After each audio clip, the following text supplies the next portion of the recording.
avril, l'arène va vibrer.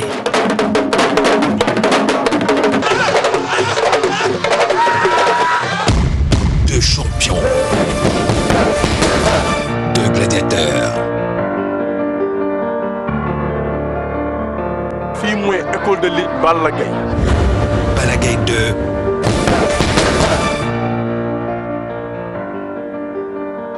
fii mooy igri Tay Shinga. Eumeu Sène. amul sama benn combat bu yomb man Tay Shinga damay dem ba jeex takk. du ma yàq lamb même bu ma doon ram dinaa ñëw. 2-0. man ak yow soxlawuma kenn ci géew bi. bis boobaa mbër yu may àndal soxlawuma kenn ci biir géew.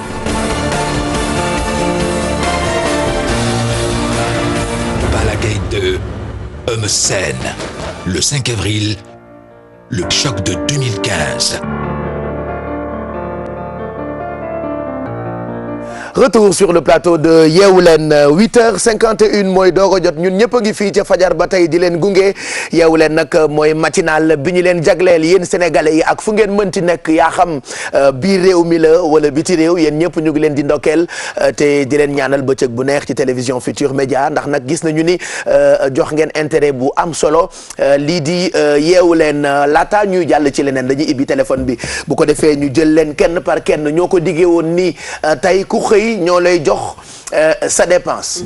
kër yi gis nañu ni ca fajar ba tey yéen a ngi àndandoo ak ñun donc ñun tamit bëgg nañ leen bégal ba ngeen kontaan ñu ci profité nag di nuyu suñu xarit yëpp di souhaiter itam joyeux anniversaire ñi nga xamee ni tey la seen bis bokk na ci Nogoy Joxaane alors Nogoy Joxaane on lui souhaite un bon anniversaire fàttewuñu tam Daouda Soirée ak Chéri Raïssa xam naa ci kanam dinañ ci ñëwaat ak ñi anniversaire tey. parce que des na Racine Kane monteur. tey la anniversaire. En fait, normalement c'était hier mais on avait oublié de le dire. Sa femme moo woote woon ne pour ñu souhaiter ko happy birthday. Racine et je sais que c'est ton pote waaw. anniversaire. Joyeux anniversaire Racine. Joyeux anniversaire de la part de Madame Kane. Notre collègue nous on l'adore Racine. Ouais. Racine Pata ñoom ñooy waa groupe Saf Loxo xam nga fii suñu service montage waa Saf Loxo lañ leen tuddee ñoom ñooy togg affaire yi quoi ñooy dagg affaire yi monter dugalaat ba ngeen mën ko seetaan mu neex donc Racine on lui souhaite un bon anniversaire ñu xool ku nekk ci téléphone bi ñu jël ko léegi nii xool lu ñuy jëflante ak moom. bu ñu déggee téléphone bi nag suñu xel day dem ci li fi Kouthia indi woon ñu jël ki nekk ci ligne bi allo. asalaamaaleykum. allo. salaamaaleykum. waaleykum salaam. Baye Cheikh. waaw kooku. Mamadou Senghor. kooku. Mamadou Senghor. Mamadou Senghor. oui. yow miin nga télé bi de. waaw sama télé la. mais Mamadou Senghor yow noo def pour du ñu jot facilement. waay sama télé la. waaw sa télé la de donc da nga am sa technique gu woote quoi. technique mu ngoog. Mbadou da ngay def say lixlaas balaa ngay composé numéro yi parce que c'est vrai am nañu lu ëpp ñetti numéro de téléphone bu ngeen ñu làmbee fii boo dajulee làmb fële. lamb beneen moom. mais yow da nga cee am chance Mamadou Senghor. waaw oui ça va ba jàmm nga fanaane. sant yàlla namu leen rek. jërëjëf ñun ñoo la raw ah. waaw gëj leen a dégg. wax nga dëgg gëj nañoo waxee nii. waaw waay. waaw boobu ba tey ñu ngi woon ci GFM en fait bi. kontaan ci télévision bi. jërëjëf nee naa la suñ télévision la. jërëjëf. maa ngi ciy wane ni ñu aussi parce que dañu sañ toujours ñu leen woo di leen dégg di reetaan ak yéen. wax nga dëgg. vraiment loolu manqué woon nañu. waaw kay moo tax yow il faut nga xëy yeewu di ree. wallaay ay ree dafa baax. ma nga dafa baax. gémmin moom boo ko ngebee fajar xetu gémmin dina la rey. baaxut. waaw bu dul dara nga ayere ko di ree. ma nga di ree rek. te dara dàqul xëy fajar teel taal sa télé lamb ko ba daj gis ay nit yuy ree. kontaan nañ ci lool. ok Mamadou Senghor. yaa ngi dëkkee fan fàttaliwaat ma sa dëkk. maa ngi dëkkee Yoff. yaa ngi dëkkee Yoff fii nii rek ci ginnaaw. waaw. ana soxna si. mi ngi fi. jox nga ko dépense. pour le moment non des na de. pour le moment joxagoo ko. non. tey loolu na mu toggalal la. ceebu yàpp. ceebu yàpp. ñaata ngay joxe d'habitude dépense. waaw dinaa joxe 3500 ba 4000 ah. 3000 ngay joxe d'habitude. kon tey ma laa jox dépense su ñaari fan. ouais. Ah oui, merci. bàyyi ma jox la dépense ñaari fan tey 5000 suba 5000 muy ñaari junni ci yow defe naa baax na. Ah oui, ku ñu ko jox nga war a sant ci kuy joxe dépense 3000 par jour. ñu jox la 10 000. ah oui. mën nga joxe dépense ba jënd ci boisson ak firi. waaw day des lu bëri sax. Ataaya ak dessert. firi. Firi ak meew. ak meew voilà soow non. voilà léegi bul raccrocher comme ça ñu jël sa numéro téléphone ci suuf. ok yeewu leen kon jox na la dépense su ñaari fan Senghor. merci beaucoup. merci d'avoir appelé. bonne journée soxna si bonne journée. ñu xool keneen ku nekk ci téléphone bi laataa ñuy jàll ci leneen ci 88 628 22 22 wala 88 628 65 65 wala 88 628 04 05 allo allo allo allo allo. ayca nu mu gënee gaaw rek ndax amuñu jot allo. allo. waaw kooku. man la Thierno Baro. Thierno Ndiaye bàyyi leen jigéen ñi ngeen di xëccool téléphone bi ñoom laa bëgg a dégg nag Thierno. ma ni bàyyi leen jigéen ñi ngeen di xëccool téléphone bi. waaw. xam nga man maay xaritu jigéen ñi. waaw. te man dama leen di beral loxo fu ma joxee góor ñaari junni naa jox jigéen juróomi junni de. waaw man d'accord naa ci loolu. waaw kay nga di noo tudd Thierno. Thierno Baro Dia. Thierno naka Dia. Thierno Baro. Thierno. Daraja. Baro. Baro. waaw. d'accord Thierno Baro Dia foo dëkkee. man maa ngi dëkk Mbour. fan ci Mbour coose wala. non man maa ngi dëkk Sali Carrefour. ah yaa ngi Sali Carrefour. oui. d'accord Thierno Baro Dia naka waa Sali Carrefour. ñu ngi ci jàmm alhamdulilah. bu ma la joxee dépense koo koy jox soxna si wala sa yaay. bu ma la joxee dépense koo koy jox. yéen ma ni bu ma la joxee léegi dépense su kër gi koo koy jox. xanaa madame. kan nga koy jox nga di. waaw. madame nga koy jox. waaw. ba doo ko yóbbu fi ngay liggéeyee jox ko jaaykatu ndékki ba fa ne. allo Thierno. Thierno daa mel ni dem na de dommage amul chance peut-être mën nga rappeler waat parce que jeexalaguñu ñu ngi jëm 10 heures bu fekkee am na ku nekk ci téléphone bi père ñu jël ko rapidement laataa ñuy jàll ci suñu invité bi ñu fekk si léegi nii di Abou Bamba moom nag moom mooy coordonnateur régional bu convention d'Abidjan allo allo allo.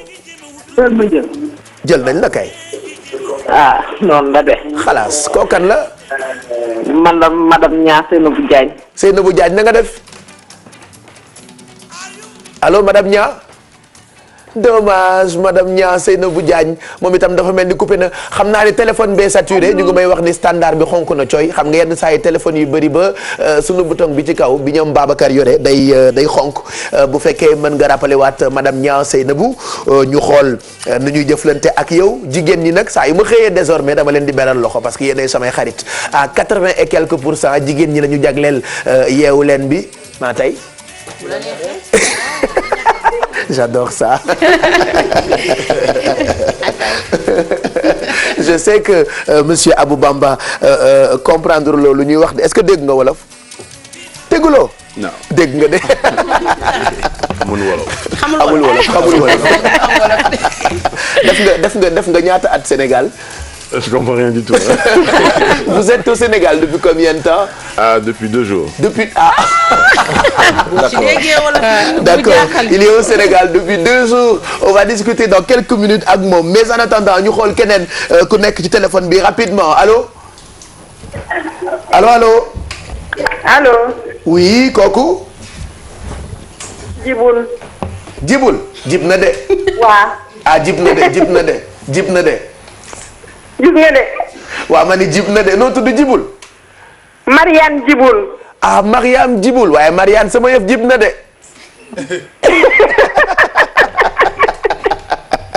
Mariane Jibul xanaa njaago nga. non joolaa la. joolaa nga kasumay. kasumay bare. kadisine. comme koto. iña omey. ombo. kata boolo. comme ko booloo gee ma ci neex ak kata booloo. Mariane Jibul. na ngeen def. ñu ngi sant bu baax Mariane. waaw man de dama bëggoon souhaiter bon carême à tous les chrétiens. ah oui merci. waaw tey lañ ko démarré. merci. waaw yàlla dimbali ñu jékkali ko jàmm. amin Marianne. voilà amin Marianne yow mbaa di nga woor rek. ah nañ góorgóorlu. di nga góorgóorlu. waaw. d'accord alors léegi kon tey sa ndogu ñun ñoo la koy jox. ah. waaw. waaw kon merci. téema laa defal ñetti junni rek yoo ndogo. oh cool. yii bëri na. bëri na. waay. allez yeewu leen may na la 15000 pour sa coupure pour sa dog ci kanam yow yaa ko moom bul raccrocher comme ça ñu jël sa numéro téléphone ci suuf dégg nga. merci Marianne bonne journée rapidement joxaat leen ma keneen balaa ñu jàll ci leneen allo. tey sama yaram dafa tàng yii moo tax lépp laay joxe million bi fi ne daal dama koy séddale jigéen ñi nag laay gën a beral loxo góor ñi ku ci dugg naa la jox dépense boo jox sa jabar waaye jigéen ñi itam ku ci dugg di nga am loo xamee ni mën naa weesu sa njort donc Mamadou Senghor jox nañ ko ñaari junni ki nga xamee ni moo di Marianne Djiboul am na 15000 allo allo l'huile am na ci xale bu jigéen boo xamante ne jaay maa naa tax au lieu mu ne allo ñalo lay wax ñalo ñalo 88 628 22 22 wala 88 628 04 05 88 628 65 65 yéen a ko moom fii ba 10 heures ku dugg ñu teral la yamuñu rek ci di leen bégal dañ leen di teral désormais tous les matins loolu nag bu ngeen fàttali ko tàmmaloon nañu leen ko dañoo ko dakkaloon ak GFM en fait comme nag GFM en fait jeex na désormais fajar gu jot dañu yam rek ci toog di wax ak irée dañ leen di jox itam ay enveloppe yu duun yoo xamee ni mën na neexal seeni journée mën ngeen ko jëfandikoo def ko dépense parce que fi mu tollu tembe dëkk bi dafa xaw a miti allo ñalo allo Pape. ñeleng ñalo waaw kooku Birahim Fall Yoff. naka Birahim Fall. waaw Yoff Tongoor. naka waa Yoff Tongoor waaw kontaan si yéen rek. mbaa jàmm ngeen fanaane waaw sant yàlla alhamdulilah. jaajëf nu ngeen xëyee tey Birahim Fall kontaan rek jàkkaarloo yéen rek di bëgg. ndeke ñàkk ñoo xool wóorul wóoru waaw xëy di taal ay télé di gis ay nit yu weng yàlla nañ ci yàlla musal te tubaarkàll la ñun nag boo xëyee nag ay bëtu gar mi ngeen yor yu baax ngeen di bëgg a gis moo tax lu baax rek ñu gis koo bëgg a waxal ci xale yu jigéen ni Mado wala Alfi wala Bijou non ma jàkkaarloo yow rek doy na ma jàkkaarloo yow rek sama xol day sedd déggal loolu loolu foor na de loolu foor na de ah dinaa la ñaan leen naka dinaa leen ñaan leen rek waaw émission bi bu commencé fi parce que ni émission bi ñu suivre quoi vraiment wax dëgg yàlla dañ lay ñaan boobu la ci melango yi ñu ko ubbee quoi toujours vraiment wax dëgg yàlla mos boobu daf ndeysaan promotion du doy oh là là naw naa la ngis sa jom ak sa fulla Pape Cheikh Diallo garmi baa ngi Pape Cheikh Diallo da nga bëgg sa réew dégg loolu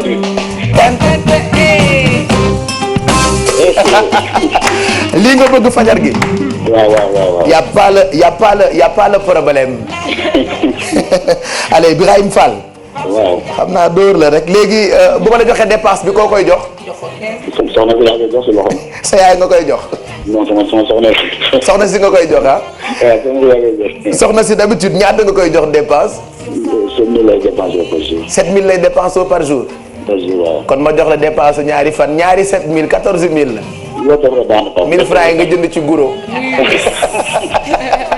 tu as 15000 bul raccrocher yu jël sa numéro de téléphone dégg nga ok Pape merci bonne journée ñu ngi lay gërëm bu baax et on enchaîne tout de suite ñu ngi leen di xaara ñu ngi leen di jël à tout moment donc mën ngeen composer numéro téléphone yi nga xam ne ni ñu ngi affiché wu ci suufu écran bi allez on va enchaîner tout de suite ak ki nga xam ne ni mu ngi Sénégal depuis 2 jours bienvenue au Sénégal. Merci. Voilà bienvenue monsieur Abou Bamba coordonnateur régional de la convention d'Abidjan. Alors d'abord vous nous parlez de cette convention c'est quoi la convention d'Abidjan?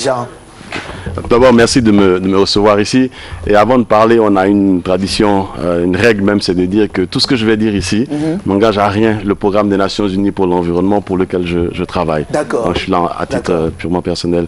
Donc, la Convention d'Abidjan, c'est un traité multilatéral qui réunit les 22 pays côtiers de la Mauritanie, donc jusqu'en Afrique du Sud, donc y compris le Sénégal, et qui s'occupe exclusivement des problèmes d'environnement marin et côtier.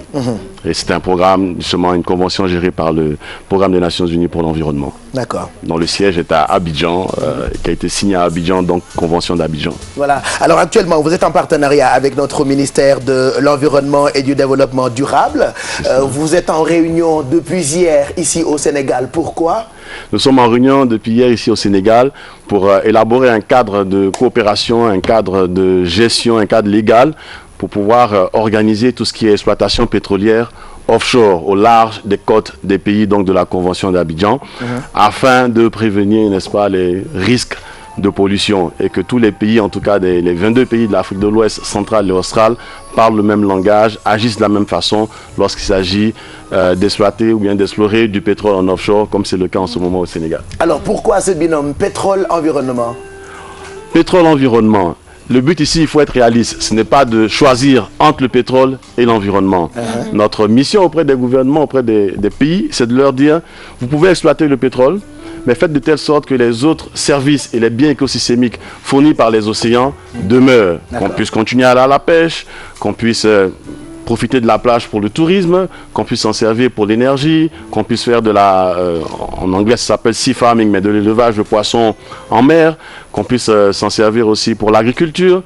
Donc c'est pas soit pétrole ou l'environnement, on peut faire les deux en même temps tout en préservant l'environnement. Alors souvent des problèmes de pollution sont causés par le pétrole et tout ce qui s'ensuit. Quelles sont les précautions que la Convention d'Abidjan ou cette rencontre fera pour éviter tous ces problèmes liés à la pollution de l'écosystème? Justement, les précautions que nous prenons, enfin la plus importante en tout cas, c'est de faire de telle sorte que, vous voyez, je ne sais pas si vous êtes familier avec la pollution de Deepwater Horizon, qui a eu lieu en Louisiane, dans le sud des États-Unis, une catastrophe, un accident pétrolier, mais vraiment énorme. Voilà, exactement. Et donc, on a fait des simulations.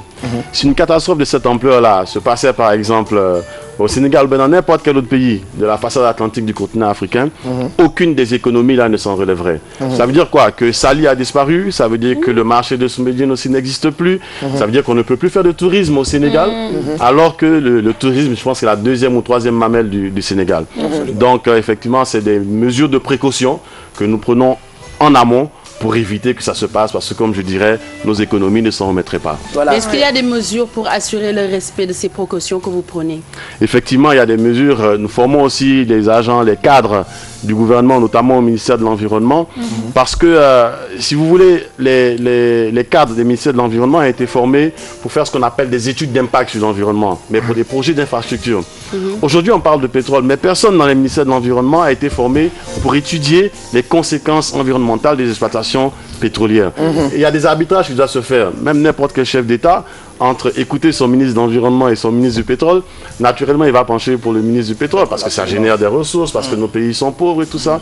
Et donc, nous, on forme, n'est-ce pas, les cadres des ministères de l'Environnement pour qu'ils puissent développer, élaborer et dire que pétrole, c'est bien, mais on doit préserver quand même notre environnement, parce que le pétrole a une durée de vie. Alors que les biens écosystémiques, c'est à vie, on en a besoin. Les générations futures en ont besoin aussi. Exactement. Alors pourquoi cette rencontre? Pourquoi Dakar? Parce que le Sénégal fait figure de pionnier, de leader dans cette problématique, et surtout que c'est seulement maintenant qu'on commence à exploiter, si vous voulez, le pétrole au large des côtes sénégalaises. Pour éviter le syndrome d'un pays, un grand pays en Afrique de l'Ouest que je ne vais pas nommer, éviter donc justement ces problèmes politiques qui en fait se transforment en problèmes socio-économiques, en problèmes sociaux même, où les gens prennent les armes parce qu'ils ne voient pas les résultats du pétrole. Absolument. Et que leurs cours d'eau sont pollués, ils n'arrivent plus à pêcher, ils n'arrivent plus à faire l'agriculture. Donc nous pensons qu'il faut régler le problème en amont, dès le départ, dans un pays, si vous voulez, nouveau, dans le club des pétroliers, et puis aussi parce que le gouvernement du Sénégal aussi a fait montre preuve en tout cas d'une certaine volonté pour prévenir ces problèmes. Alors moi je voudrais dire, est-ce que toutes ces notes-là qui ont été prises par votre structure, est-ce qu'ils seront inclus dans les contrats comme clause afin que les exploitants puissent respecter exactement ces clauses? Ouais, sama xarit dañu dégg tubaab waaw. Traduction? Ah d'accord. Non, en fait c'est une obligation. C'est une obligation. Même mieux que ça. Dans les contrats entre gouvernement et compagnies pétrolières, effectivement il y a des clauses à respecter concernant l'environnement. Et je disais mieux que ça, même après.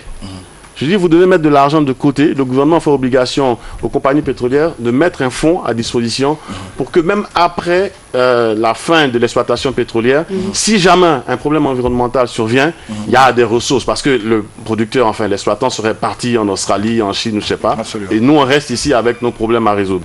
Donc il y a un fonds qui est mis à disposition pour régler les problèmes de nettoyage, de pollution, même après la fin de l'exploitation. Ça, c'est important. Voilà, donc je rappelle que la rencontre a lieu depuis hier et prendra fin le 19 février.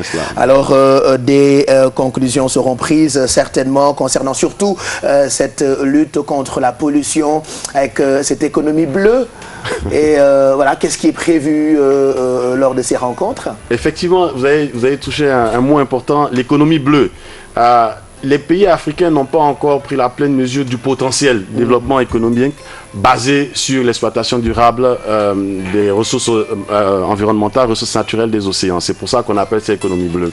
On devrait arriver à un niveau où autant d'emplois seraient créés au niveau de la pêche, beaucoup d'emplois seraient gérés en tout cas au niveau du tourisme généré par les côtes et les océans, la pêche sportive, on fait ça très bien au Sénégal ici, au niveau de l'agriculture aussi, au niveau de la pisciculture en mer. Donc c'est débloquer le potentiel économique des pays africains par rapport à l'exploitation durable de leurs ressources océaniques. Voilà. Donc c'est ce qu'il faut retenir en fait. Voilà, merci beaucoup Monsieur Bamba. Je rappelle que vous êtes là donc pour cette rencontre qui se tient depuis hier au Sénégal concernant l'environnement et cette économie bleue dont on parlait tout de suite.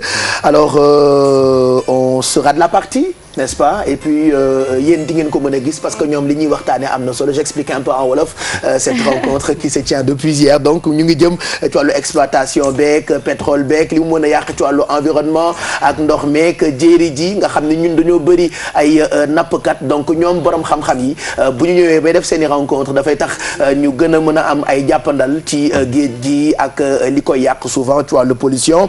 Merci Monsieur Abou Bamba. Je rappelle que vous êtes le coordonnateur régional de la Convention d'Abidjan. Jërëjëf. Merci. Bravo. Voilà, merci. mu ngoog allez laata ñuy jàll ci Made in Sénégal ci Fenen Fashion ak li nga xam ni moo jëm ci people yi ak débrief bi Bijou ji def ak Saint-Valentin bi dañuy dugg ci waañ bi. Alvi nous propose ce matin comme d'habitude loo xam ni mën na yëngal suñu ay papilles. Ce sera juste après ce qui suit. Retour sur le plateau de Yeewu Leen. Sophia mi ñu àndal mooy beurre bi ci vitamine yu bëri. Alors Ndeye Alfi tubaarkàlla defar na ñànkatangam ba koy ràcc. Moi je comprends pas pourquoi nga defar ñànkatang. waaw ma defar ñànkatang Pape Cheikh. parce que comme niñ ko annoncé ci suba. tey dañ leen andil poêlée de crevettes poêlée de curry crevette coco. donc ñu bëri accompagne lu ñu ko mën a accompagner donc tey ma tànn ñànkatang. ñànkatang waaw. waaw tey moom laa tàmb pour accompagner kii. pour accompagnement bi. pour accompagnement bi donc comme bi ñu xëyee ci suba li ma ko annoncé woon. jël casserole bi def ci beurre Sofia Pape Cheikh. def ci ceeb bi. donc yëngal ko ba ceeb bi xaw a mel ni luy briller. donc ma ñulu ko ak ndox ma ko saaf. ni nga saaf ceeb bi Pape Cheikh ñulu ko ak ndox bu saf xorom. donc bi ceeb bi ñoree tamit ma tibbaat beneen kudd beurre Sofia riche en vitamine A et E. donc def ko ci donc moo lay jox brillance bi ngay gis ci ñànkatang bi xam nga d'habitude ceeb da nga koy gis ñànkatang muy collé. donc boo jëlee beurre Sofia bi nag bu ñànkatang bi paree ci tàngaay bi nga def ko ci dalay permettre ceeb bi du collé. ah day tax ñànkatang bi même bu fekkee ceeb bu am gom. même bu fekkee ceeb bu am gom. déggal loolu. donc mu andi la ay vitamines ba pare. andi la xeetu baax yi mën nga ñam Pape Cheikh. ci biir ci biir ñànkatang bi. sinon Pape Cheikh am naa fi crevette. am naa fi saf na. am naa fi coriandre ak persil. am naa fi citron vert. ñaari tomate farci yu ma daggat moom it teg nii. andi naa tam lait de coco. lait de coco Sofia bi nga xamante ne moom tam ay pulpe coco bi la ñu jël Pape Cheikh. pressé ko maanaam wal ko ba mu jox ñu lait de coco bi nga xam ne souvent dañ koy jaawale ak ndoxu coco mooy ndoxu coco bi ñuy naan mu nekk jus de coco bi.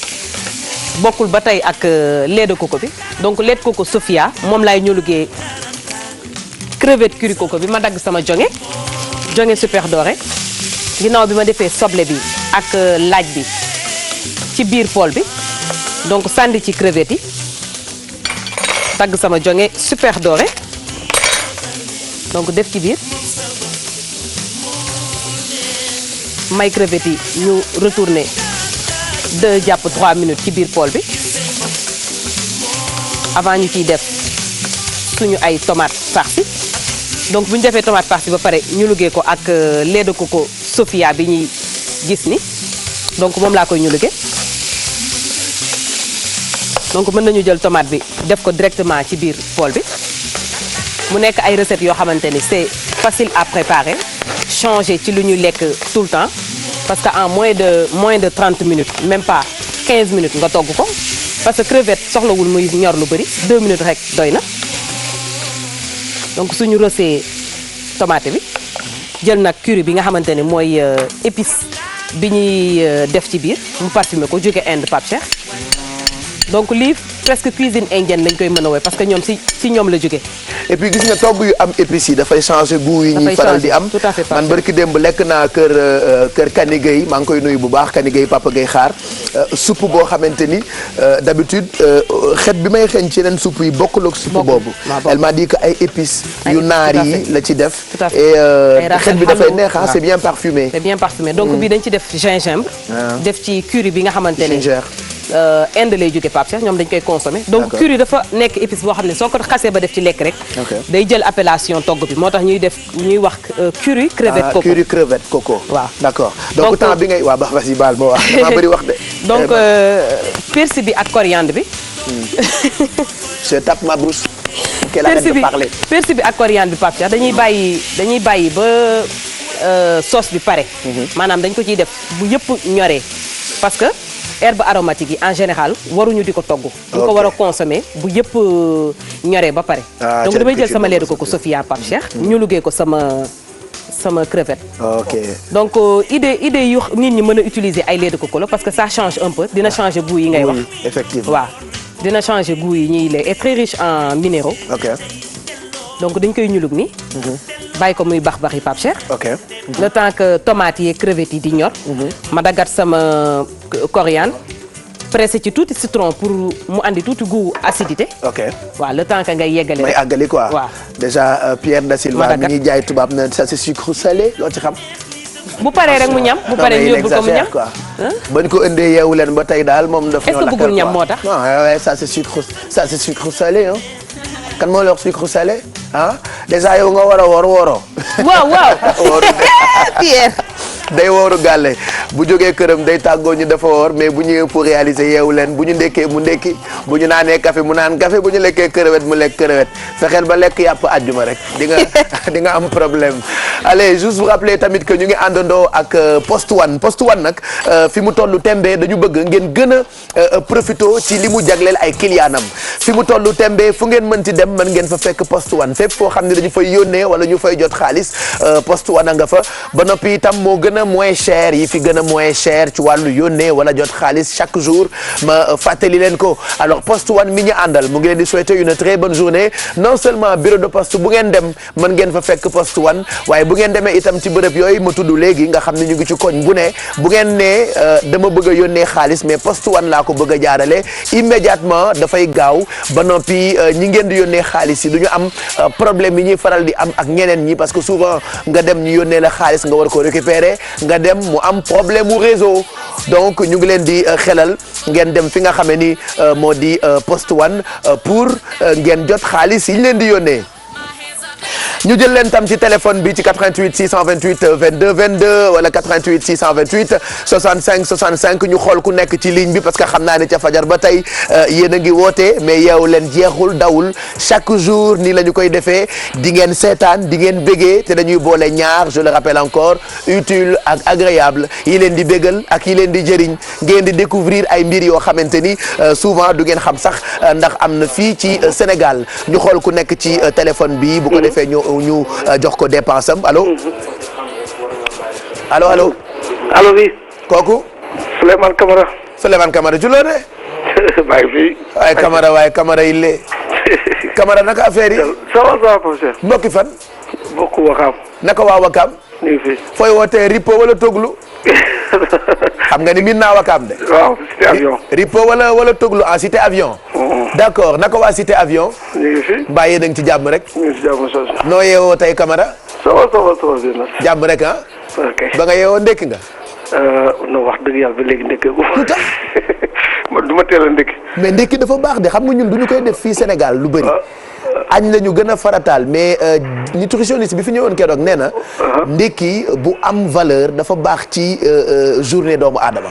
waaw xaw ma bu ndekki balaa ma añ. waaw 5 heures wala 6 heures. ah boo ndekkee après da ngay yéex a lekk d'accord bon après calcul la aussi ah. c'est vrai yàlla baax na ana soxna si. soxna si xëy na. moom fu muy liggéeyee. université. université. d'accord donc soxna si day xëy dem yow mbaa du yaay togg wala. non dama rek. je demande rek damay laaj donc d'accord jox nga ko dépense wala jànk bi ngay jox dépense bi. moom sax laay jël dépense bi mooy koy jox jànk bi. macha allah ñaata moo lay doy pour dépense su kër gi tey wax ma rek lu lay doy ma jox la ko. 15000. 15000 moo lay doy. yeewu leen jox na la dépense su 15000. d'accord.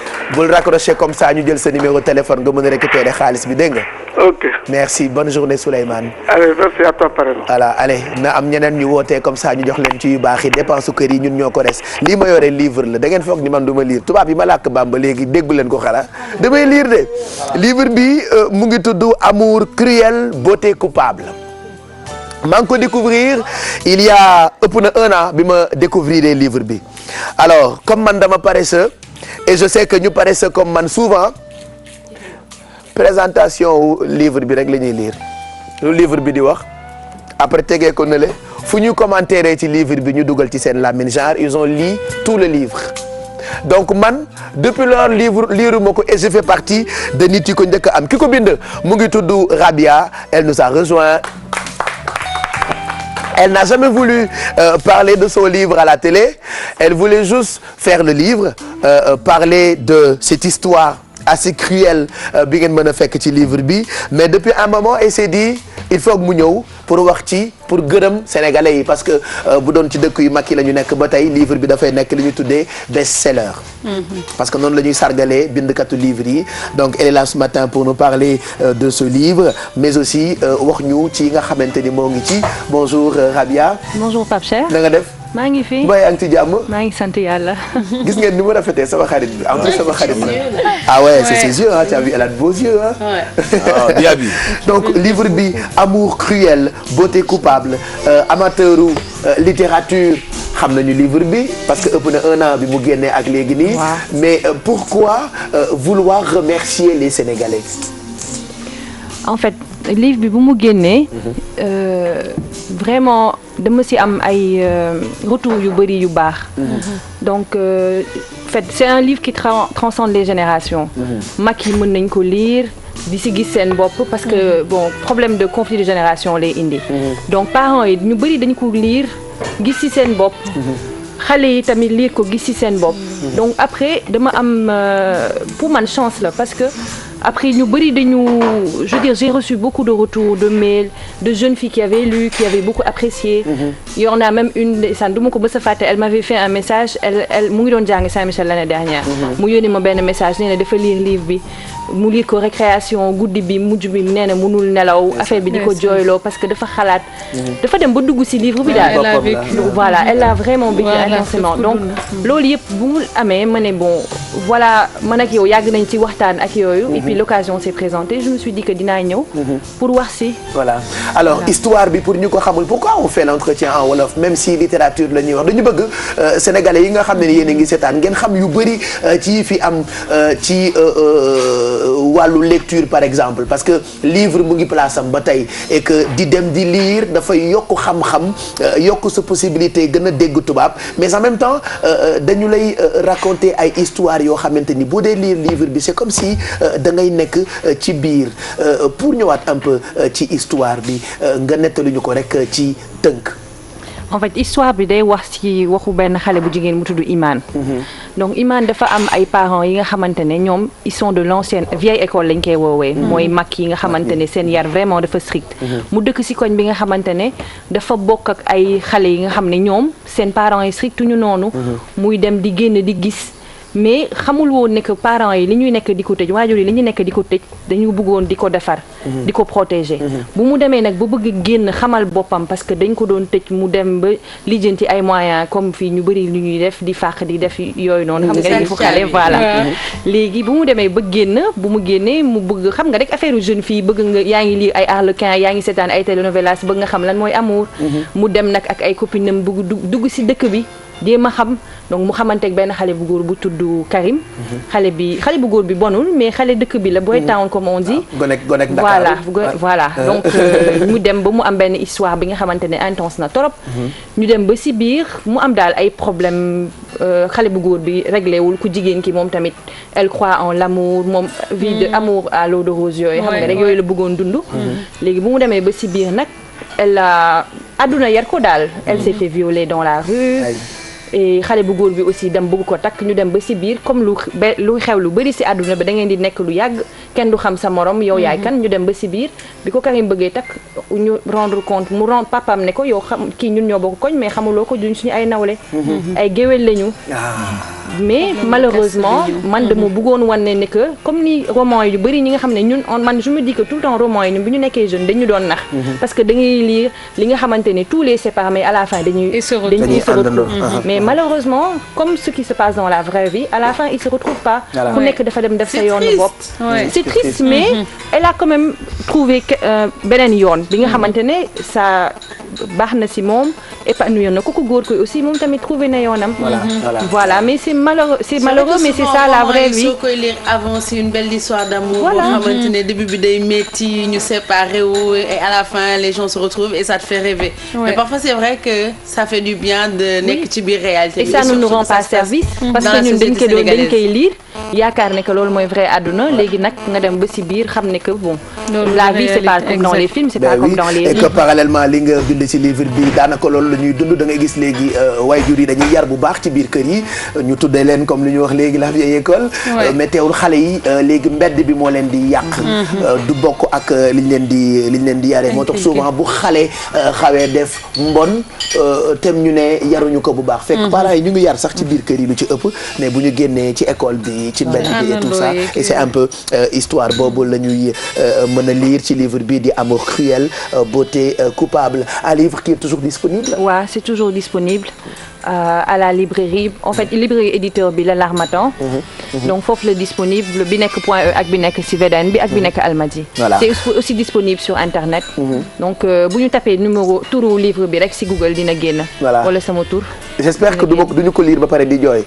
après page yi am na ñi nga xamante ne franchement nee nañ ma dañ ko lire ñu jooy. voilà j'ai eu un voisin bi nga xamante ne moom c'est un cinéaste.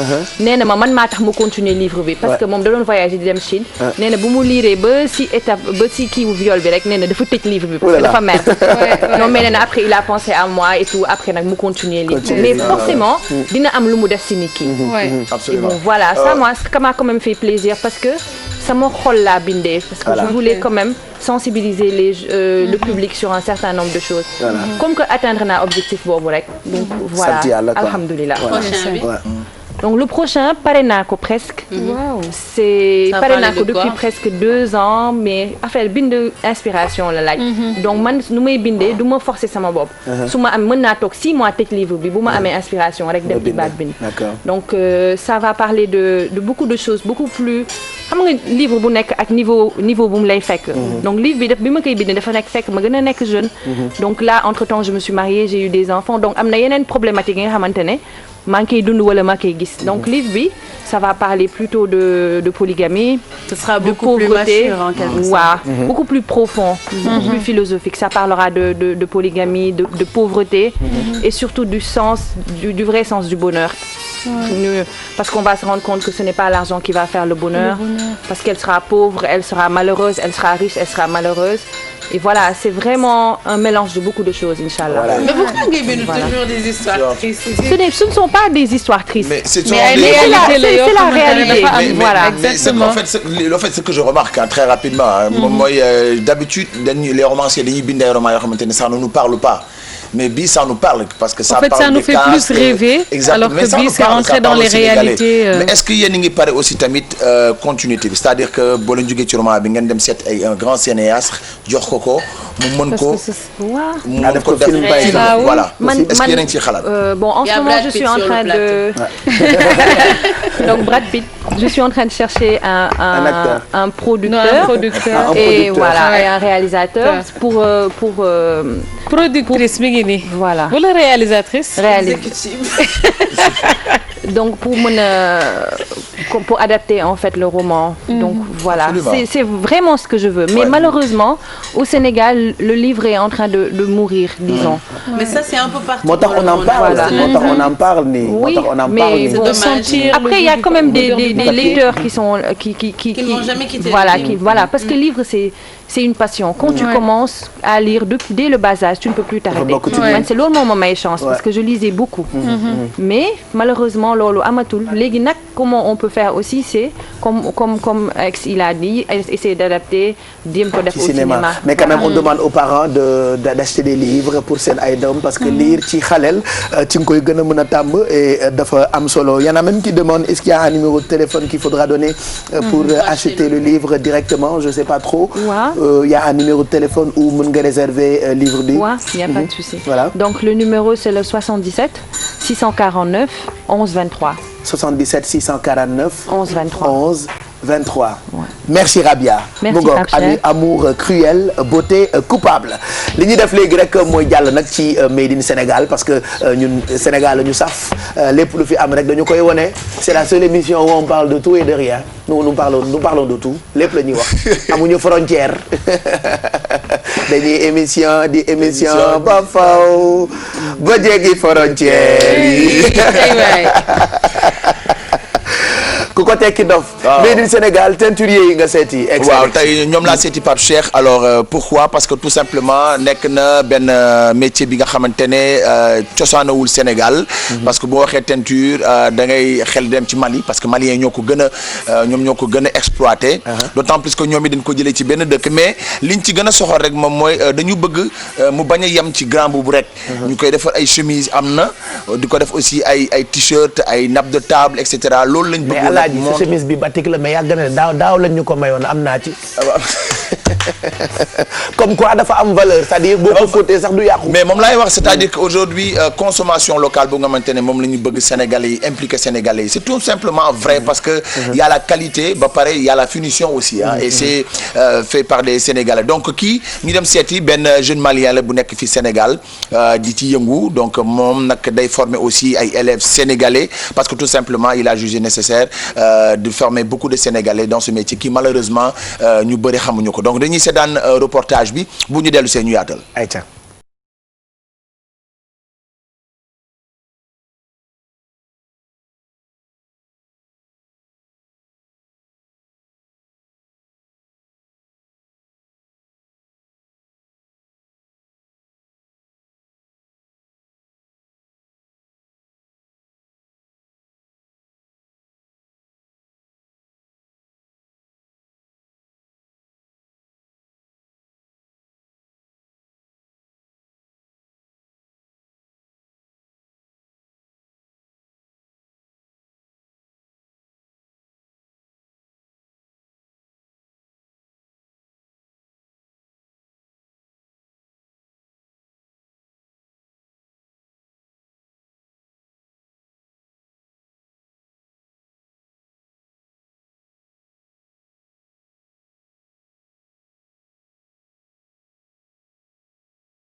quand je fais le batik ici, je ne peux pas me dire que non seulement j'attends les Européens, or que non, j'ai des frères ici qui sont plus arrêtés plus que les Européens.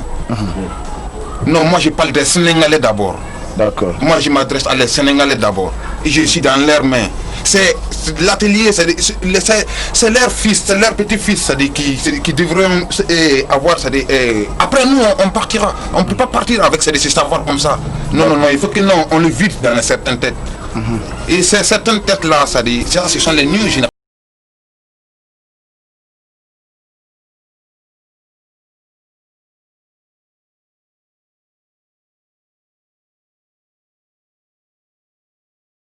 artisan malien bu dëkk fii Sénégal di def cuub. waaw batik mën na wax batik waaw. parce que batik lu ko wuuteele at cuub parce que cuub dañu koy xooj. tandis que batik dafay am dañuy utiliser lu ñuy wax la cire. donc dañuy jël tissu bi teg ko jël cire teg dessiner après donc dañuy càpp di dessiner quoi. donc bokkul ak bële am dañu koy xooj. voilà exactement donc batik waaw batik foog nga mën dessin. bëgg a def grand boobu di nga sonn de. mais gis nga li mu def nii ci ay nappe de table ça oui ça lui prend nee na bu fekkee benn nappe de table 4-5 jours donc mais vraiment da nga gis da ciy sëgg mais toujours est-il que dañu nekk actuellement ci jamono boo xamante ne sénégalais yi particulièrement ñi nga xamante ne dañuy def dessin. am nañu beneen déclinaison mën nañ dem defi batik. parce que boo mënee dessin war nga mën a def batik. looloo gënoon tax ñu andi tey ki nga xamante ne bokk na tey ci génération sénégalaise bi nga xamante ne ils font tout pour impliquer cette jeunesse afin que ñu mën a découvrir ba pare am passion wu batik. voilà on lui souhaite donc bonne chance moom la ñu fekki woon yéen artisan wu Ndar yi préparé leen parce que Excidex a ngi ñëw yeewu leen mu ngi ñëw Saint-Louis dinañ def ay reportage yu am solo jëm ci li ñu tuddee Made in Sénégal comme ni ñu koy defee mercredi bu jot merci beaucoup Mix 10 wala Excidex.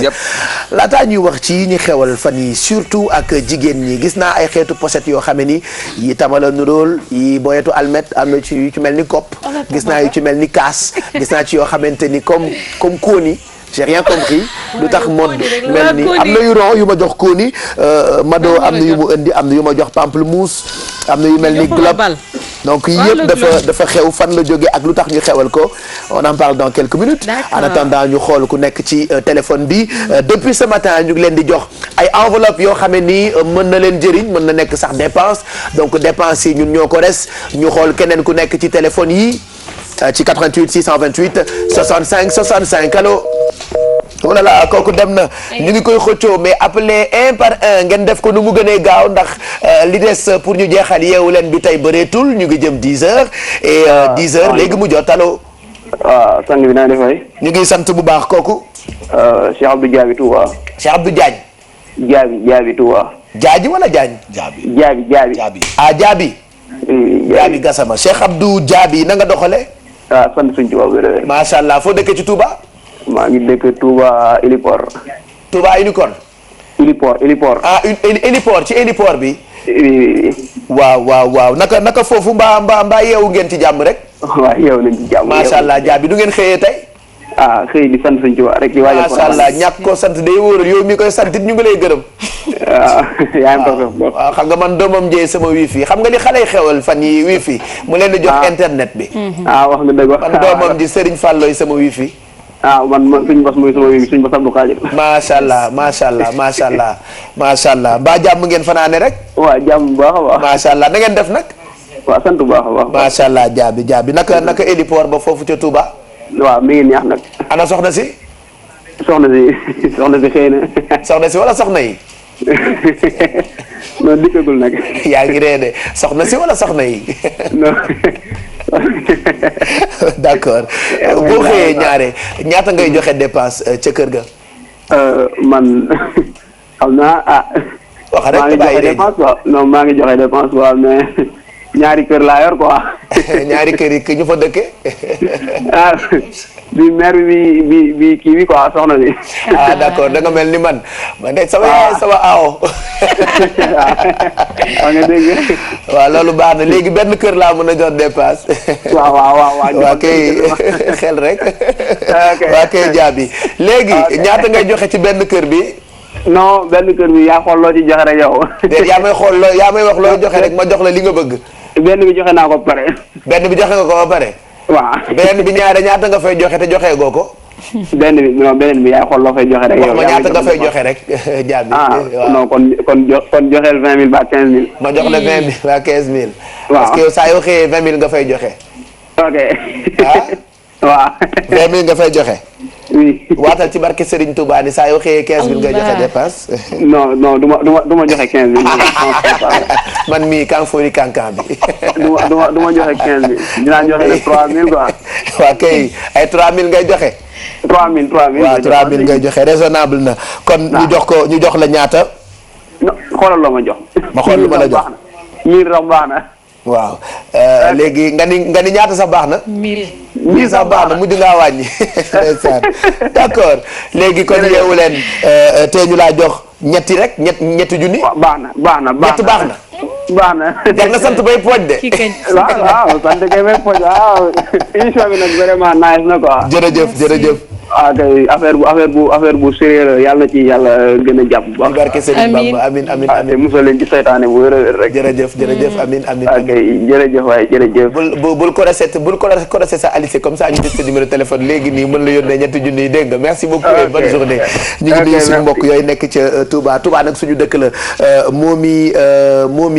Momi Diarra Mbacké ñu ngi koy nuyu moom mu ngi nekkee Touba di ñu seetaan marché Ocass xam nga Ocass nag marché la bu riis boo xamee ni place boo dem am nañu fa télé ñoom itam dañuy xëy fajaru ak ñun ba 10h 11h ba 2h ñu àndandoo ak man ci RFM donc ñu ngi nuyu waa Touba gépp man xam nga ne woon naa leen nationalité Touba laa yor immigré la fii ci Dakar donc maa ngi nuyu waa Touba gépp ak sunu xarit yooyu nga xamante ni fajar gu jot dañuy àndandoo ak ñun ci télévision Futur Média Mado comme ni nga ko waxee léegi yi daal ay xeetu accessoires yu xew la. exact Pape Cheikh ay xeetu accessoires yoo xamante ne moom moo xew waaw en fait c'est des petites pochettes.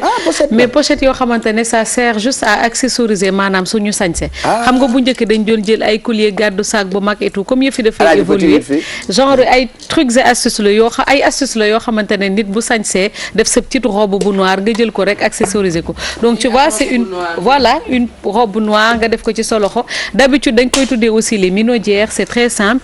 donc daal dafa nekk xeetu bagage yoo xamante ne dafa xew bi nga yore sànq moom laa lay wax daf ma koy gis sama xel dem ci tama ba tax na ma wutal la ko waa kii voilà exactement donc bijou plastique la exactement mooy fourla comme Candibaay fourla ni ko bijou waxee mu nekk ay xeetu bagage yoo xamante ne dafa xew ba pare mun nga ko gàddu et le plus intéressant dañuy xeeb mais dafa mën a def Pape Cheikh léegi Pape Cheikh yow gàddu ko nii rek mu jox tama gi ma la doon wax sànq non mais dugalal sa loxo rek west bee xat bu duggee day xat sama west donc xeetu kii yoo xamante ne dafa xew boo ko gisee sax même léegi ba ci pochette portable yi comme lii bi ma lay wax minaudière xaw la style yi boo ko solee tu n'as même plus besoin de mettre des bagues donc ce qui veut dire koy def nii rek taxaw comme yow xam nga d'habitude tapis rouge yi ngay gàddu donc xam nga boo solee yi ngay def boo solee jaaroo gàddu ni daf lay solol donc du coup ça te sert comme accessoire moo tax voilà moom moo xew comme ces pochettes là très mimi xam naa dañuy jox suñu gan gi rek mu jouer le style gis nga bu ko gàddoo à peu près qu'est-ce que ça fait c'est simple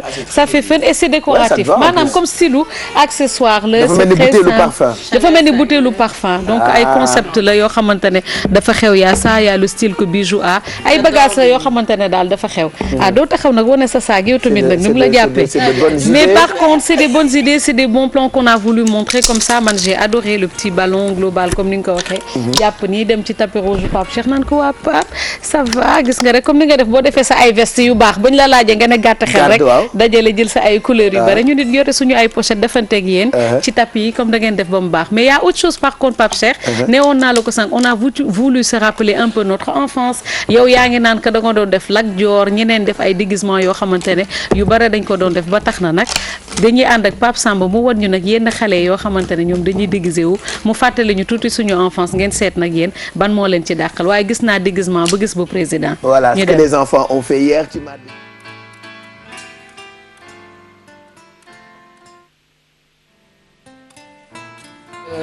voilà ça c'est des princesses def na endu mais xale yi démb elles étaient magnifiques donc ñu bare comme ñun yi nañ doon def gis nga yëfu tradition ñi ay joola ils sont magnifiques la signaar bi ñibbisi na signaar waaw jëla ça c'est le vieux maam Yaxi Laalo papa yi Mouhamed Ndiaye la gis nga kii dafa def lingeer voilà ak nguuka yi marié magnifique voilà liggéey yi ba kii paa la def. waaw kii maam la ndeysaan. ok gis nga nag moom nañu voté sunu favori mooy sunu président monsieur le maire. mu jàpp koy bay bëgg a dee donc tu vois. traditionnel aussi. exactement c'était magnifique. Leonardo ngi Leonardo il avait fait quoi. c'était nan la un entier. Léo sama doom la donc tey daal li nañu man sama doom démb Spider-Man la def. Spider-Man il était magnifique aussi. J'ai oublié d'envoyer sa photo ci Facebook bi. Exact. Mais on a reçu beaucoup de photos de la part de leurs parents. Merci quand même d'avoir joué le jeu. exact Pape Cheikh comme ni nga ko waxee rek juste pour montrer que ñoom it ci benn bés. les xale yi dañuy tendance dañu choisir nekk fën. comme ni ñu koy waxee ñu def seen ay yëf et toujours comme ni ñu koy waxee Mardi Gras c'est juste pour annoncer li nga xamante ne moom moo di carême bi catholique yi di dugg. on en profite au passage pour ñaanal leen ñu def un bon carême yàkkamti comme ni nga ko waxee ngalaxi. voilà mu ngoog normalement au mois d'avril. te bañ a def ni Pierre da Silva bu ñu xëyee bu ñu ndekki wax naa ko sànq. bu ñu añee mu añ bu ñu bee këram ne dafa woor. il est incroyable. voilà léegi ñu def suñu débrief Saint-Valentin. Pourquoi Saint-Valentin c'était samedi, dimanche on s'est reposé, lundi on s'est reposé aussi, normal, c'était mon anniversaire. 2 jours d'affilée on a fait la fête. Donc démb on n'a pas eu le temps de def suñu débrief. mais tey dañuy def débrief Saint-Valentin ku ci nekk ak ni nga ko célébrer keroog le 14 février. voilà Pape Cheikh Saint-Valentin je pense que Sénégal comme pays yu bëri ci monde bi dañ koy célébrer parce que c'est la fête de l'amour. et que bëggante je pense que âge yëpp a koy def xale yu ndaw yi ñu doon Mardi Gras sax léegi boo leen xoolee. ku ci nekk am nga sa copine ci école bi et dañuy wax tout le temps que de 7 à 77 ans la dem. donc pour Saint-Valentin bi chaque année dañ doon dem gis ay jeunes. wala ay nit yoo xam ne dañuy tase ak moom ci mbedd bi cette fois-ci on a décidé d'aller voir les grandes dames du Sénégal. pour waxtaan ak ñoom ci mbëggeel mais Pape Cheikh sama yaay yi su ma demee bu ma leen ko laajee. dañ may ree ba pare ñoom Bijou yabaate nga. ci mel Nadra avant ñuy def interview bi dañuy ree ba sonn parce que am faisait yow mën ngay laaj waxu mbëggeel. man ko si maman parce que luñ ci xam. yow li mu xam ci mbëggeel sax xam nga sama umpaañ la sama nijaay koy denc moom Nabou Gningue moom Seynabou Condé ni muy balaa ngay xam ni day dox ci Saint-Valentin sax nga dem fekkoog monsieur Condé heure añ. c'est-à-dire da koy ber. li monsieur Condé di lekk sax waa këram duñu ko lekk. par amour. donc c'est là que ñuy waxtaan ma ne leen yéen ak ñoom Fademba Tata Kiné aussi que je pense que lu ci xale yi xam. yéen a ñu gën a xam parce que da ngeen di yàgg seen néegu sëy yi macha allah sëy ba sëy fu dara nekk. voilà ay 20 ans et poussière la ñuy def alors que d'habitude ñun. da ngay tase kenn sax Mariana démb nga dem yóbbu cadeau laa dem an sa jëkkër di ma sëriñ. c'est dommage mais j'espère que ça va par exemple moom tamit bi mu amee borom kër ak léegi yàggul. c'est clair lii moom tamit am na ay techniques yu am solo de. am na ay techniques yu am solo te moom Fademba boo xëy rek mu dem sama jëkkër dama ko nam Fademba et pour juste finir dañu joxe ay conseils aussi pour xale yu jigéen yi. et on a eu benn grand-mère aussi bu ñu jël ci biir pour mu wax ñu toujours ci mbëggeel pour prouver juste que ça va de 7 à 77 ans.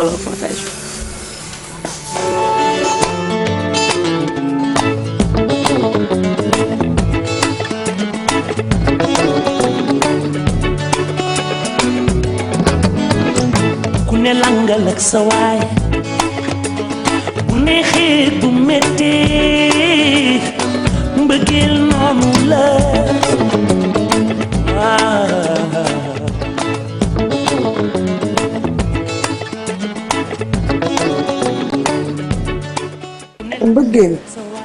mbëggeel est-ce que nit mën naa ko définir mbëggeel non lu nit di sentir la ci xol lay nekk loxo mënu ko laal làmmiñ mënu ko tudd lu nit ki di sentir la sensation lay doon mu nekk lu réel nag waaw mu nekk lu réel man de sama borom ko dama ko bëgg lool bëggeel sama biir xol laa ko bëgg.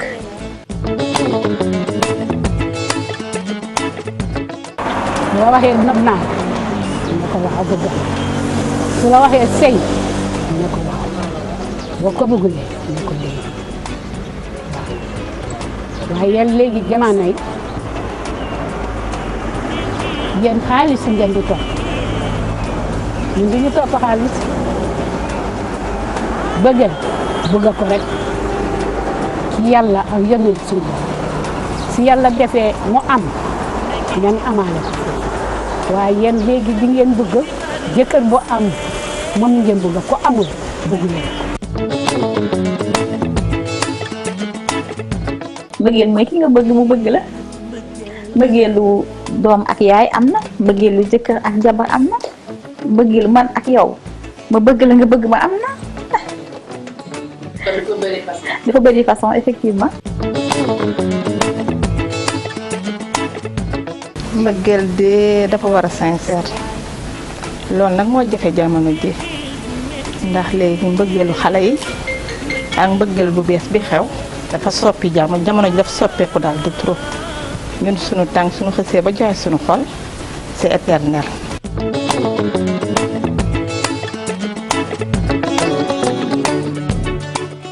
Saint-Valentin ni loolu. xam nga Saint-Valentin. déedéet. ni ma gisee Saint-Valentin peut-être bu sa jëkkër chaque jour war nga mën a dund ak moom comme li ngay dund ak moom Saint-Valentin parce que man du ma xaar ba Saint-Valentin jot may jox sama borom kër cadeau chaque jour maa ngi koy jox cadeau chaque jour maa ngi koy jeter ay fleurs heure bu ma yeewoo dama koy jeter fleur bu nekkee bureau bu ma nekkee sama kër fu ñu mënti nekk même bu voyagé wala ma voyagé maa ngi koy jeter ay fleurs donc du ma bàyyi ba le 14 février pour ma fête Saint-Valentin man dama koy dund chaque jour parce que nag dama koo bëgg sama jëkkër. man dama koy feete man dama j'aime vivre dama bëgg àdduna dama bëgg lu neex man dama koy feete réserve naa quelque part man ak alaaji bi ñu dem feete ko waaw.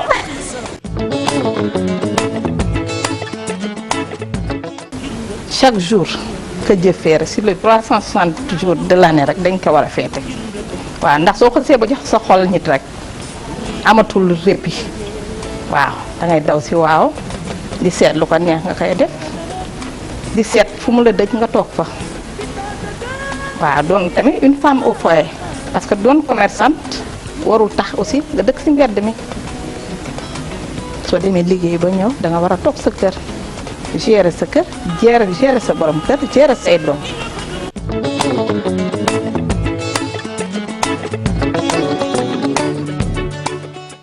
sama message pour jigéen ñi ak Saint-Valentin bi parce que jigéen buy sëy chaque jour war na dund Saint-Valentin ci këram parce que bëggante nekkul benn fan rek ci année bi pour toujours la donc man Saint-Valentin dama koy dund toujours duma xaar ba le 14 février ma dund Saint-Valentin man ak sama jëkkër dañ koy dund chaque jour chaque minute ñoo ngi dund Saint-Valentin. xale yi léegi seen bëggeel genre 50-50 la teguñu ko ci dara dangay am ñu ànd ak yow nga ñàkk ñu bala duñu muñ dara dañuy xool dañuy am ay visite ci ay nit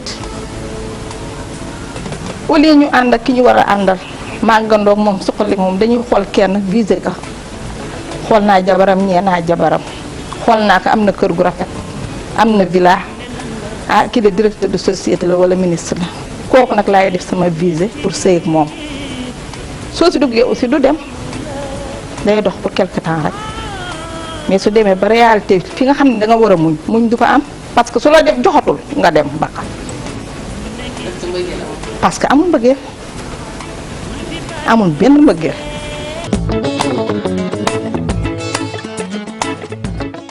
sa jëkkër bu ñëw danga koy wàccee liggéey dangay ñëw may ko ndox ba pare nga laaj ko li nga bëgg añ nga ñëw toog ci wetam di ko neexal di ko sexal jën di ko def jën mu lekk ñun bu jëkk bu ngeen mu ngeen def loolu du ngeen am problème waaye yéen léegi jëkkër bu wàccee salaamaaleykum rek texul seen kii ñii ñu bari dañ koy def ñu bari duñu ko def mais jëkkër normal war na toppatoo jëkkër yi te war na toppatoo jigéen jabaram mais léegi xale yu góor yi gis dafa sori bu ñu amee jabar seetu nañu feneen fu ñu war a def looloo tax yéen xale yi ngeen def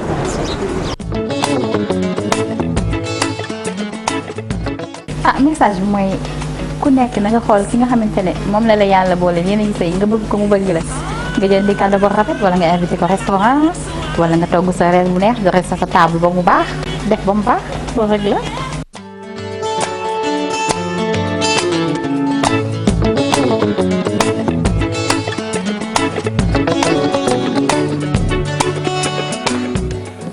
mu ngoog mag ñi ñoo doon def seen débrief ci Saint-Valentin bi passé ñoom ñëpp ku ci nekk wax nga waaye yéen xale yi moom seen der yàqu na mais pourtant yow ñun dañuy bëgg de. bëgg kay waxtuñ ko sëy la ñuy wax. est-ce que du xaalis bi dañuy dem sëy.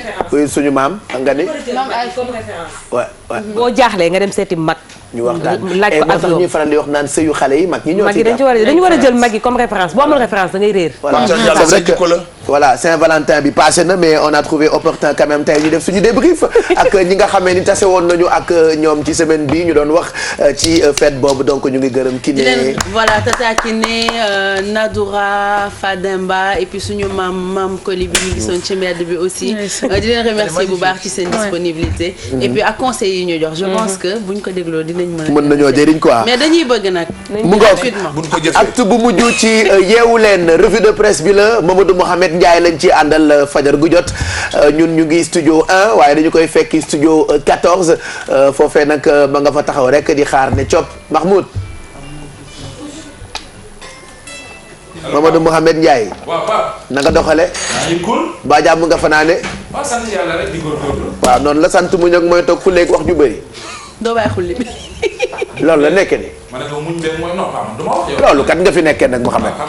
yaa ngi sant yaa ngi muñ yaa ngi xullee gu bëri ak wax ju bëri. waaw loolu daal nga nekkee ci dëkk bi. tey daal li mu bëggee ngeen. loolu laa la waaw loolu lañ def tey. baax na. yàlla baax na nee na baax na. mbëggeel lañ ca tubaab yi. fi amul mbëggeel. yow wéro. Mouhamed yow Mouhamed. tee ma laa bëgg balaa ngaa waxaat toj. non dégg naa leen kii mu tuddee maam Yaxi Laalo. Mado la. Madeleine la kay non Madeleine gis naa temps yi ni ma bi xeex da lay xeex de. baax na sama ñoo ko dégg. da lay xeex de. Chef. waaw kat la. ñu dem. yaa ci des ko ci mbartal bi.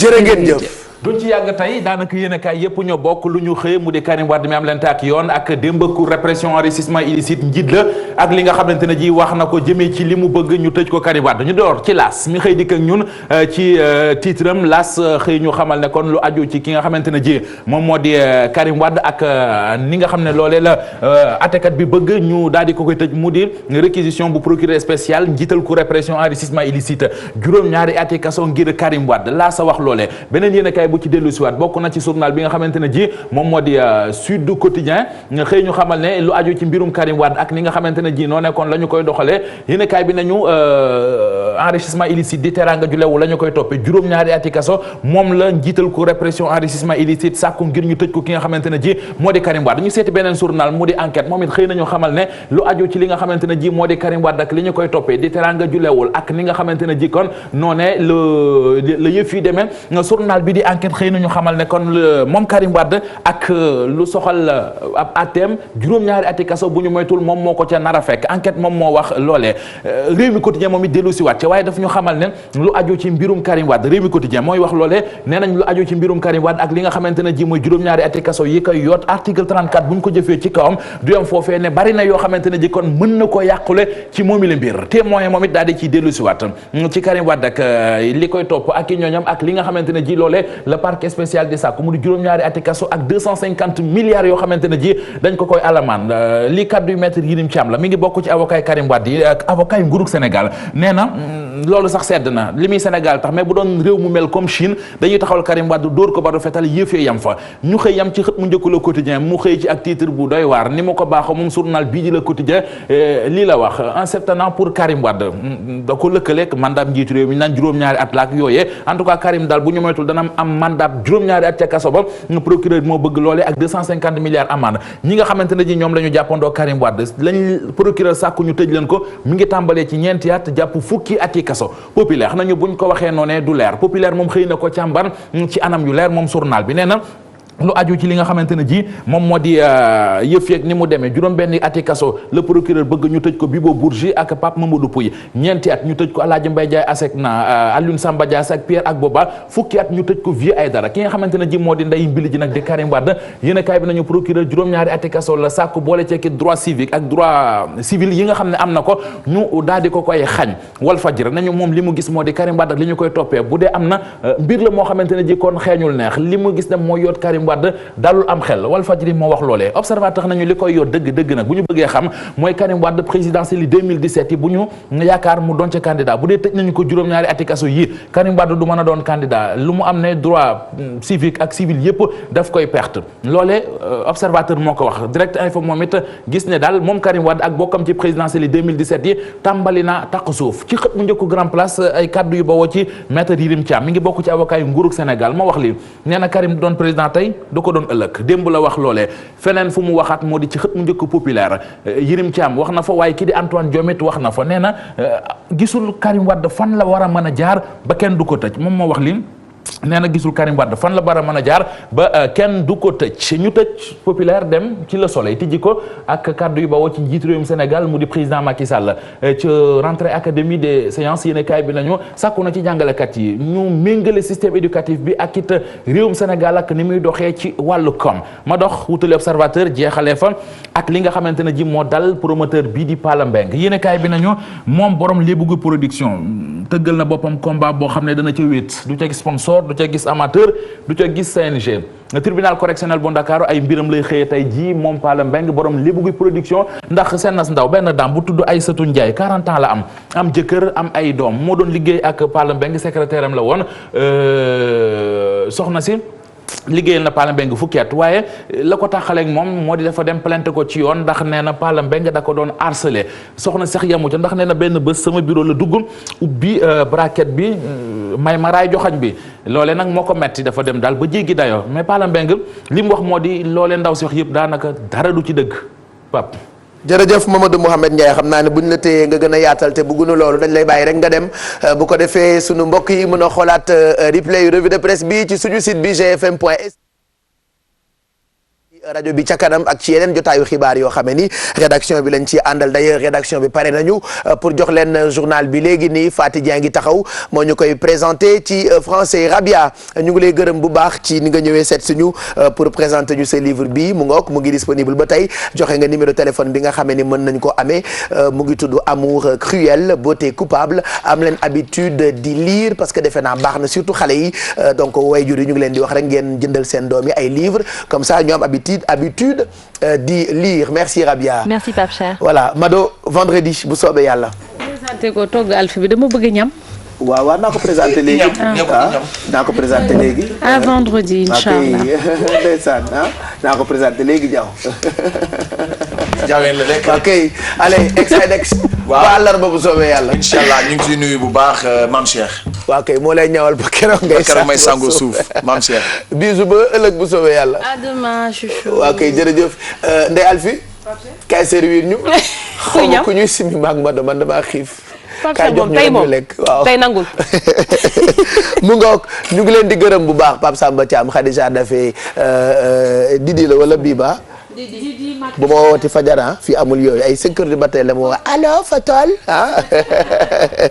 j'étais en train de dormir à 4 heures du matin mu ngoog Pierre Da Silva merci pour cette belle production ñu ngi leen di ñaanal bëccëg bu neex ci télévision Futur Média maa ngi leen di jox rendez-vous bu 11h jotee ci RFM ci seen émission Kër Baye Cheikh sinon suba ñu dellusiwaat 6h45 yeewu leen la seule matinale qui vous réveille et qui vous éveille.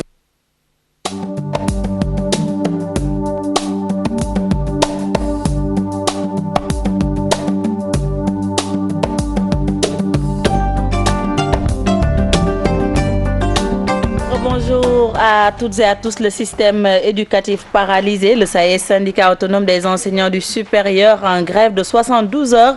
Après avoir incinéré la loi cadre, les enseignants passent à la vitesse supérieure. Le mot d'ordre est suivi dans les universités publiques. Restons avec cette grève dans le public. Le grand cadre des syndicats de l'enseignement déroule son plan d'action pour le respect des accords signés avec le gouvernement en février 2014. Une grève générale ce mercredi. un sit-in et un débrayage hier à la place de l'Obélisque. Aminata Barresso, Djibi Diallo se sont joints à eux. Regardez. Un an après la signature des accords avec le gouvernement, le grand cadre des syndicats d'enseignants siffle la fin de l'état de grâce au régime de Macky Sall.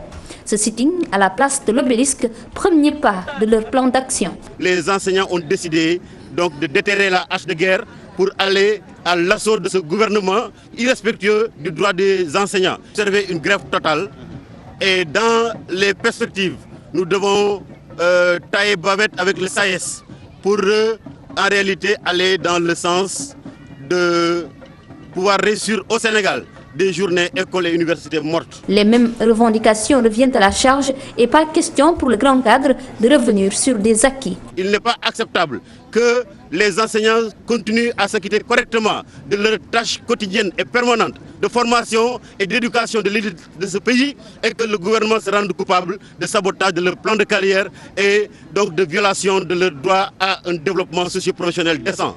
C'est cela qui constitue aujourd'hui le courroux des enseignants et nous sommes déterminés à engager la lutte jusqu'à ce que le gouvernement se décide enfin de mettre un terme à ces lenteurs administratives. Une grève générale le mercredi, une rétention des notes du premier semestre, autant d'actes que le syndicat compte poser pour pousser l'État à respecter ses engagements.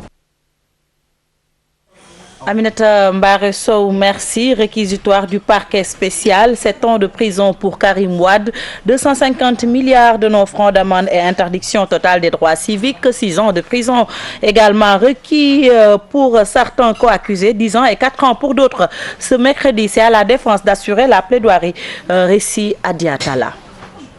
Le parquet spécial, dans son réquisitoire, demande au président Henri Grégoire Diop de condamner Karim Wade à une peine d'emprisonnement de 7 ans, une amende de 250 milliards suivie d'interdiction totale des droits mentionnés à l'article 34.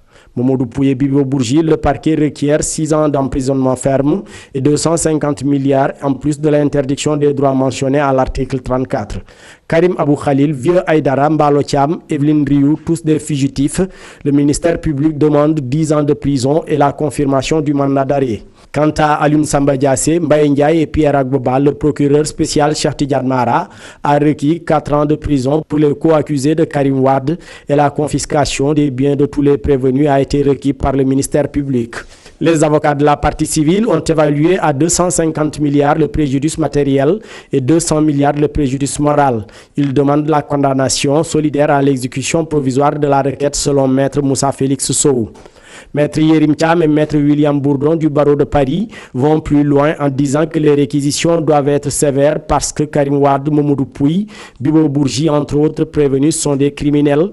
En plus de demander la confiscation de tous leurs biens, Maître Moussa Félix Sow déclare que Karim Wade se sucrait de rétrocommission et un système de cloisonnement a été créé pour s'appuyer sur Bibo Bourgi pour accomplir certains actes.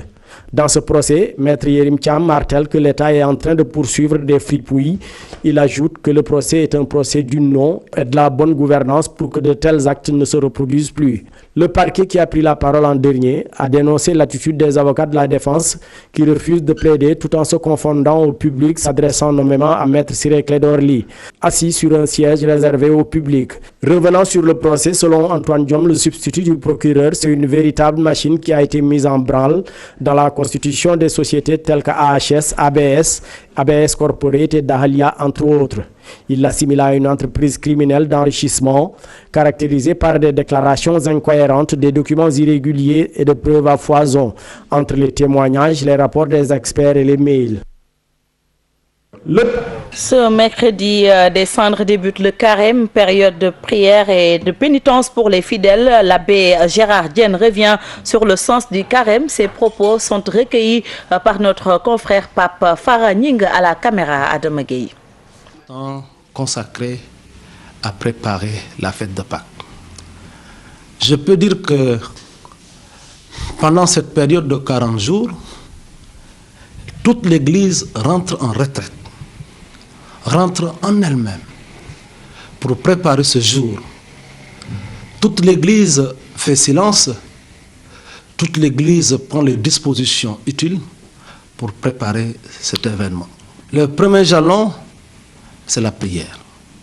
Les gens sont exhortés à prier et à prier de manière intense pendant ce temps de carême. Le deuxième jalon, c'est l'aumône, ou je dirais même le partage. Et enfin, le jeûne. Le jeûne, son sens, c'est nous rapprocher de Dieu. Si nous jeûnons alors que ça ne nous rapproche pas de Dieu, ça n'a pas de sens.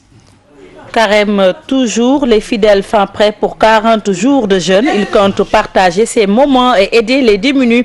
Pape Faraning et Adam Gueye ont fait un tour à la cathédrale de Dakar. Regardez. 40 jours de pénitence et de partage pour purifier son cœur et de se rapprocher de Dieu.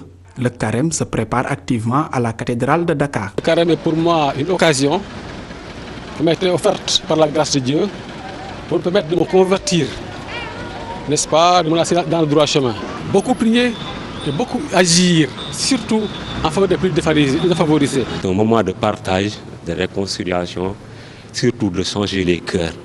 De changer les cœurs, aimer son prochain comme soi-même, surtout aider les pauvres. Des jours de souffrance pour être en phase avec le Christ, les catholiques se privent. D'habitude, les vendredis, durant le carême, les vendredis, on ne mange pas de la viande.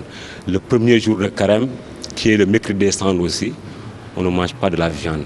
C'est en quelque sorte une mortification. Le Christ, il a souffert durant les 40 jours. Il est resté dans le désert sans manger ni boire. Même si une bonne frange de la jeunesse ne respecte pas le jeûne, pour ces catholiques, c'est tout simplement une question de foi.